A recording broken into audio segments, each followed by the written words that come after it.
Vamos con la parte 3 de la clase de hipertensión arterial, donde vamos a hablar de la crisis hipertensiva y su tratamiento, y vamos a hacer una distinción entre la urgencia hipertensiva y la emergencia hipertensiva. La definición, la guía GES de hipertensión arterial en la página 42 hace la siguiente definición. Es la situación clínica derivada de una alza de presión arterial que obliga a un manejo eficiente, rápido y vigilado de la presión arterial, ya sea por los riesgos que implican las cifras tensionales por sí mismas o por su asociación a una condición clínica subyacente que se agrava con ascensos discretos en la presión arterial. Y aquí vamos a tener dos condiciones. Esa presión arterial que se nos va hasta el cielo, ¿no es cierto?, y que es sumamente alta, o esa presión arterial que no se eleva tanto, pero que hay una condición física o de salud subyacente que hace que esa discreta elevación de la presión arterial sea un riesgo para el paciente. Y aquí vamos a hacer la distinción entre la crisis hipertensiva, que engloba dos condiciones que son la urgencia hipertensiva y la emergencia hipertensiva.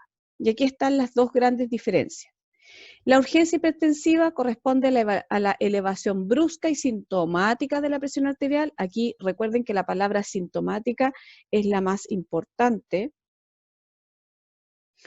Y que debe ser controlada en forma rápida, pero no necesariamente inmediata. Puede regularizarse y normalizarse la presión en días. O sea, el primer tratamiento va a ser rápido, pero la normalización de la presión arterial puede ser más pausada y más lenta. En general, no hay riesgo vital, ¿ya? Y eso es súper importante porque la urgencia en general es menos grave que la emergencia hipertensiva. Son las dos igual de complicadas, pero la urgencia es menos grave. La emergencia hipertensiva, hay un riesgo, ¿no es cierto?, en la vida del paciente o la integridad de los órganos vitales que están amenazados, lo cual obliga a su control inmediato, y esto tiene que hacerse en minutos u horas. Vamos a ver algunas características en relación a cómo se manejan estas dos crisis hipertensivas, pero las dos constituyen una crisis hipertensiva, ¿ya? Cuando ustedes no tengan claridad de si es una urgencia o es una emergencia, ¿ya?, pueden hablar derechamente de una crisis hipertensiva y después hacer el raciocinio de que si tiene síntomas, de que si, digamos, hay riesgo de la vida del paciente, si hay riesgo de órganos vitales, etcétera, etcétera, podrán discriminar si es una urgencia o es una emergencia. Les vuelvo a insistir que la emergencia hipertensiva es mucho más grave que la urgencia hipertensiva, y a esta es a la que nosotros tenemos que ponerle mucho más atención. Puede ser incluso que la emergencia hipertensiva no tenga ni siquiera sintomatología. Ojo con eso. Hay diferencias en el manejo de la emergencia y la urgencia hipertensiva. Aquí vamos a tener los riesgos, el manejo, la velocidad del descenso de la presión arterial, que es un poco el resumen de lo que yo les dije recién. En la emergencia hipertensiva, aquí están al revés. En la emergencia hipertensiva hay riesgo vital o integridad del parénquima o en peligro inminente. El manejo es intrahospitalario, en unidad de pacientes críticos, en una unidad coronaria o en una unidad intensiva. La administración de medicamentos es por vía parenteral, o sea, son medicamentos endovenosos, y la velocidad del descenso de la presión arterial va a ser en minutos o en varias horas, y ahí habla un poco de cómo se tiene que ir descendiendo la presión arterial, ¿no es cierto?, que eso ya es manejo de UCI.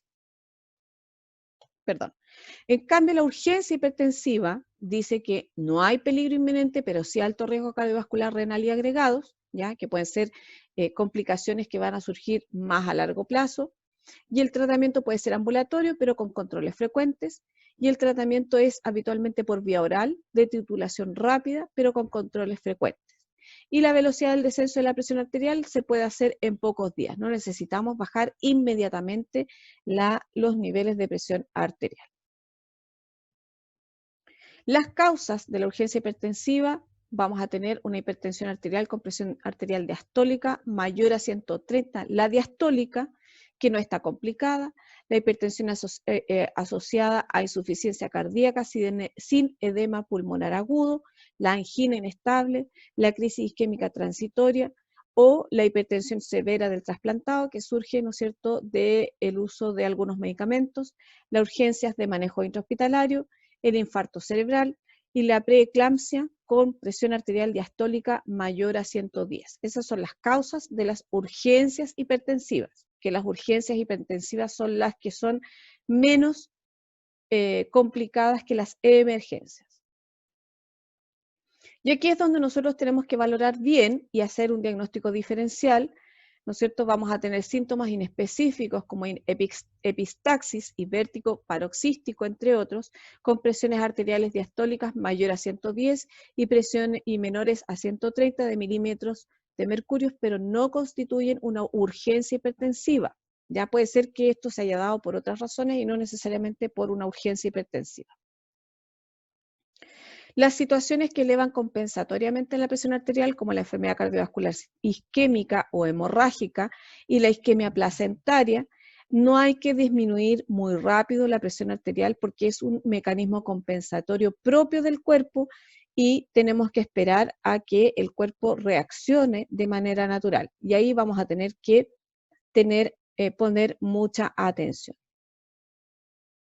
Las causas de la emergencia hipertensiva, vamos a tener la hipertensión asociada a ventricular izquierda aguda, la insuficiencia coronaria aguda, el aneurisma disecante de la aorta, la hipertensión arterial severa más el síndrome nefrítico agudo, la crisis renal en la esclerodermia, la hemorragia intracraneana, la hemorragia subaracnoidea, el traumatismo encefalocraniano y la cirugía con suturas arteriales. En todas estas situaciones que tengan estos diagnósticos puestos, ¿no es cierto?, en la ficha del paciente, usted tiene que sospechar de una emergencia hipertensiva. Puede ser también causada por una encefalopatía hipertensiva o una hipertensión maligna, una eclampsia, el feocromocitoma en crisis hipertensiva y otros aumentos de catecolaminas que pueden ser las tormentas catecolamínicas, la crisis hipertensiva post-supresión brusca de clonidina, que es un antihipertensivo, la interacción de drogas y alimentos con inhibidores de la MAO, de la monoamino oxidasa y, por supuesto, algunas drogas como la cocaína. Para la valoración inicial y la poder diferenciar una urgencia de una emergencia en base a la historia de la hipertensión arterial, el manejo, la adherencia al tratamiento y la presencia de daños en órgano blanco, nosotros tenemos que tener claridad de todo eso. Tenemos que además valorar la ingesta de fármacos o drogas que sean prescritas o ilícitas, los síntomas y signos sugerentes de compromiso progresivo de órgano blanco, como el dolor al pecho, que es la angina, la disnea o algunos signos neurológicos. Estas son cosas que usted tiene que valorar en un primer momento para poder discernir de qué estamos hablando.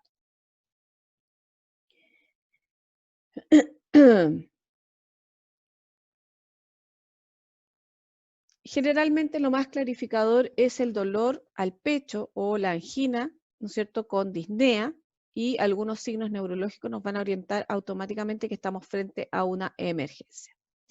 Si ustedes quieren revisar algo más, pueden revisar las guías clínicas de hipertensión arterial, y yo además revisé otro que es el manual de hipertensión arterial en la práctica clínica en atención primaria, que habla un poquito más en relación a lo que hay que hacer y lo que no hay que hacer en relación a la hipertensión arterial. Con esto terminamos la clase de hipertensión arterial. Como siempre les digo, si tienen dudas o comentarios, a mi correo, que es daniela.rafo@upb.cl, y en el próximo video vamos a hablar de la diabetes mellitus 2. Así que los espero en el próximo video.